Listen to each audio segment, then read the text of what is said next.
పేరుతో ఓట్ల భిక్షమాడుకునేవారు బీజేపీ నాయకులంటూ విమర్శలు గుప్పించారు పీసీసీ చీఫ్ మహేష్ గౌడ్. దీనికి కౌంటర్ ఇచ్చారు కేంద్ర మంత్రి బండి సంజయ్. తమది దేవుళ్ల పార్టీ అని, సనాతన ధర్మం కోసం పోరాటం చేస్తామన్నారు.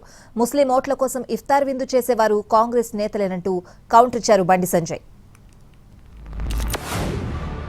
కులం పేరిట, మతం పేరిట, కొండగట్ట హనుమంతుడి పేరిట ఓట్లడిగే బిచ్చగాళ్ళు బీజేపీ వాళ్ళు. ఓట్లడిగే బిచ్చగాళ్ళ కాదా దేవుడి పేరు మీద? కొండగట్టు హనుమంతుడికి నేను భక్తుని, మీరు కాదా? మనం ఎప్పుడైనా కొండగట్టు పేరు మీద ఓట్లు అడిగినామా? శ్రీరామచంద్రుడి పేరు ఓట్లు అడిగినావా? శివుని పేరు మీద ఓట్లు అడిగినామా?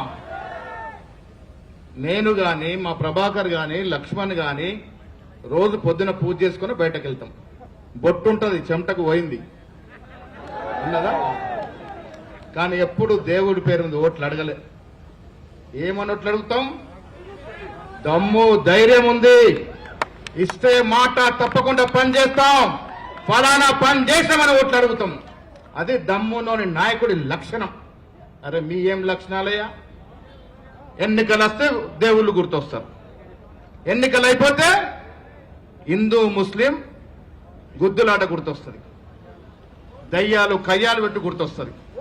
పొద్దున్న లేస్తే కులము మతము లేనిదే బీజేపీ నాయకుడు బండి సంజయ్ గెలుస్తాడా? ఈడ మేము దేవుడిని నమ్ముకున్నాం, దేవుల పార్టీ, అది దేవుల పార్టీ. ఎన్నికలు ఉన్నా లేకుండా ధర్మం కోసం, సనాతన ధర్మం కోసం, సనాతన ధర్మం కాపాడడం కోసం, హిందూ ధర్మ పరిరక్షణ కోసం, హిందూ సమాజం కోసం కష్టపడి పనిచేసే పార్టీ భారతీయ జనతా పార్టీ.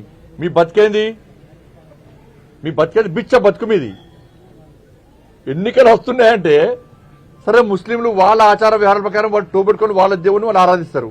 మీరేం చేస్తారు? బిచ్చ పొళ్ళకి పోయి టోపులు పెట్టుకొని నమాజ్ చేస్తారు మీరు ఓట్ల కోసం.